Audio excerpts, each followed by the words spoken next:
हमारे चैनल को सब्सक्राइब करें। सूक्ष्म जीवों के रहने का स्थान, जो सूक्ष्म जीव है वह कहाँ पर निवास करते हैं, तो इसके बारे में हम जानेंगे। तो हम देखते हैं कि जो सूक्ष्म जीव हैं कुछ एक कोशिकीय होते हैं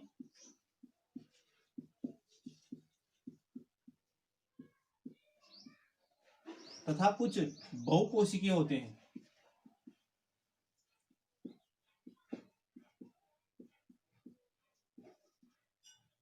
बहुकोशिकीय मतलब हमने इनको किसे देखा, कोशिका के आधार पर देखते हैं। तो पहले हम देखते हैं कि जो एक कोशिकीय जो जीव है वो किसे कहते हैं, तथा जो बहुकोशिकीय जो जीव है वो किसे कहते हैं। तो एक कोशिकीय जीव किसे कहते हैं, जिनका शरीर एक कोशिका से बना होता है, मतलब एक कोशिका के द्वारा जिन जीवों की शारीरिक संरचना का निर्माण होता है उसे हम एक कोशिकीय जीव कहते हैं। तथा एक या एक से अधिक, या हम कहें दो या दो से अधिक, दो या दो से अधिक, दो या दो से अधिक कोशिका से मिलकर जिन जीवों के शरीर का निर्माण होता है उन्हें हम बहुकोशिकीय जीव कहते हैं। तथा जो सूक्ष्म जीव है यह बर्फीले क्षेत्रों, मरुस्थल तथा दलदल मतलब कीचड़ के अंदर निवास करते हैं। कुछ सूक्ष्म जीव सजीवों के शरीर में, कहां पर, सजीवों के शरीर में भी रहते हैं। सजीवों के शरीर में मतलब जंतु हो सकता है, पादप हो सकता है, किसी भी प्रकार के सजीव के अंदर रहकर यह अपनी जो क्रियाएं होती है उनको संपन्न करते हैं और वृद्धि और विकास करते हैं। कुछ सूक्ष्म जीव समूह में रहते हैं, मतलब एक साथ रहते हैं, झुंड में रहते हैं, मतलब अधिक संख्या में रहते हैं।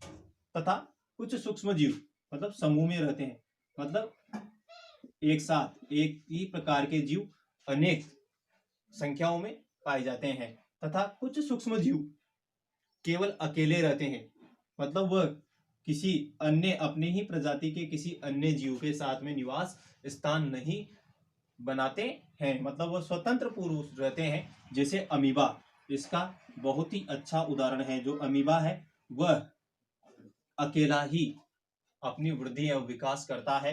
यह अपने साथ अपने समान जाति के किसी भी प्रकार के जीव के साथ में नहीं रहता है। उसके बाद में हम देखेंगे कि जो सूक्ष्म जीव हैं वह हमारे मित्र किस प्रकार से हैं। तो सूक्ष्म जीव और हम, सूक्ष्म जीव और हम, इसको हम यहीं पर देख लेते हैं।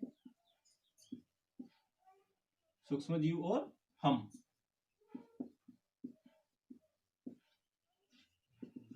सूक्ष्म जीव और हम। तो सूक्ष्म जीव हमारे लिए किस प्रकार से लाभदायक होते हैं।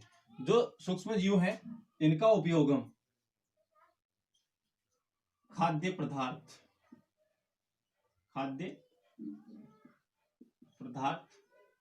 बनाने में काम में लेते हैं। इनके द्वारा हमारे लिए अनेक उपयोगी खाद्य पदार्थों का निर्माण किया जाता है। तथा ये जो सूक्ष्म जीव हैं हमारे लिए बहुत ही लाभदायक होते हैं, जिन्हें हम क्या कहते हैं, मित्र कहते हैं, मतलब सजीवों के मित्र। तो इनके द्वारा हम देखते हैं कि जो जब हम दूध से, किससे, दूध से जब दही का निर्माण होता है तो इसके अंदर जो सूक्ष्म जीव हैं वह अपनी महत्वपूर्ण भूमिका निभाते हैं।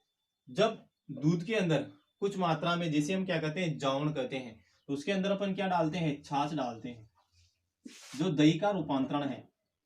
ठीक है, तो छाछ डालते हैं तो छाछ के अंदर अनेक मात्रा में, मतलब अनेक मात्रा में, भारी मात्रा में सूक्ष्म जीव पाए जाते हैं। सूक्ष्म जीव पाए जाते हैं।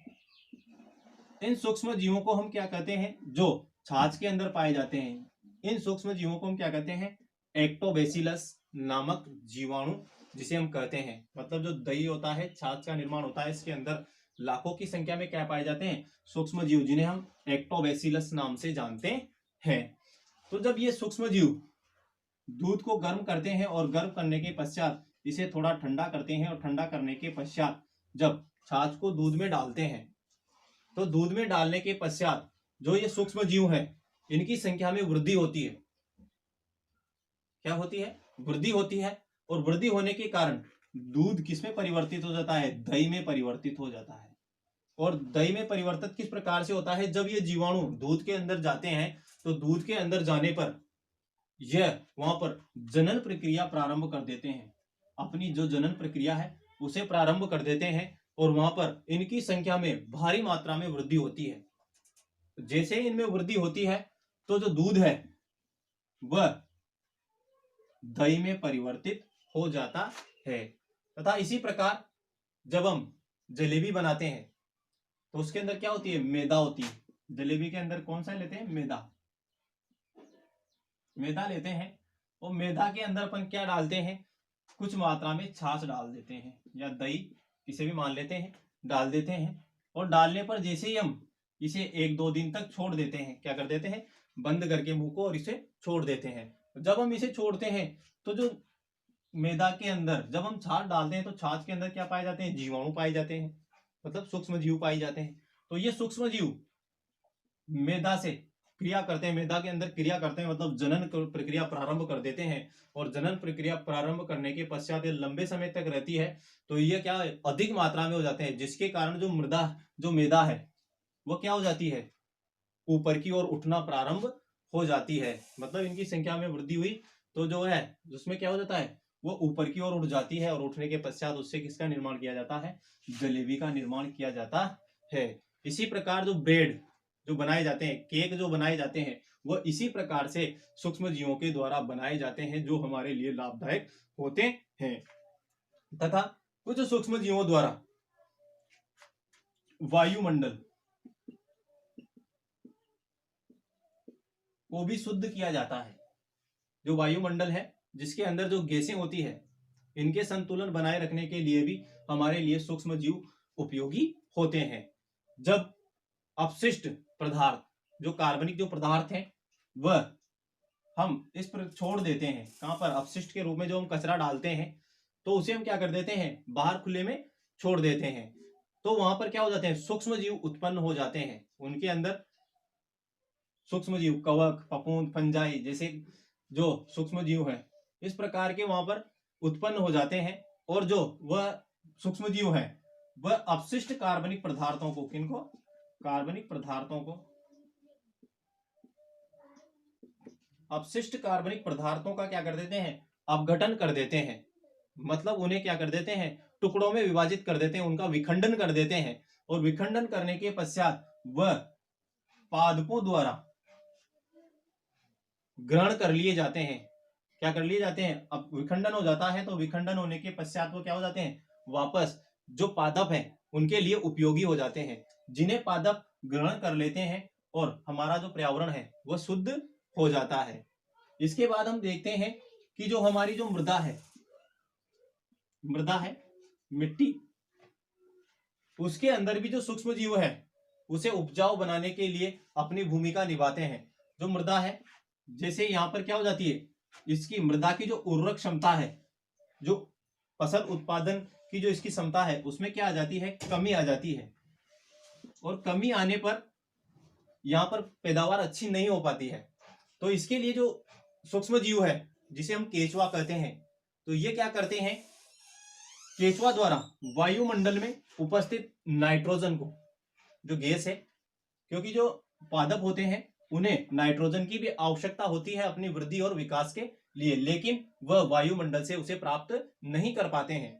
इसलिए वह मृदा में उपस्थित नाइट्रोजन को ग्रहण करते हैं जड़ों द्वारा, जल के साथ में जो खनिज लवण वो ग्रहण करते हैं तो उनके साथ में नाइट्रोजन को भी ग्रहण करते हैं। तो जो सूक्ष्म जीव है तो वायुमंडल में पाई जाने वाली जो नाइट्रोजन है उसे ग्रहण कर लेते हैं और ग्रहण करने के पश्चात उसे मृदा में छोड़ देते हैं। और मृदा में छोड़ने पर पादपों द्वारा उस नाइट्रोजन को ग्रहण कर लिया जाता है। तो इस नाइट्रोजन को ग्रहण करने के लिए जो केचुआ है, केचुआ जिसे किसान का मित्र कहा जाता है, तो उस केचुआ उस नाइट्रोजन को ग्रहण कर लेता है और मृदा में नाइट्रोजन की मात्रा को बढ़ा देता है, जिससे वहां का जो फसल उत्पादन है उसमें वृद्धि होती है। इस प्रकार जो सूक्ष्म जीव है हमारे लिए बहुत ही लाभदायक है और सूक्ष्म जीव हमारे एक मित्र के समान कार्य करते हैं।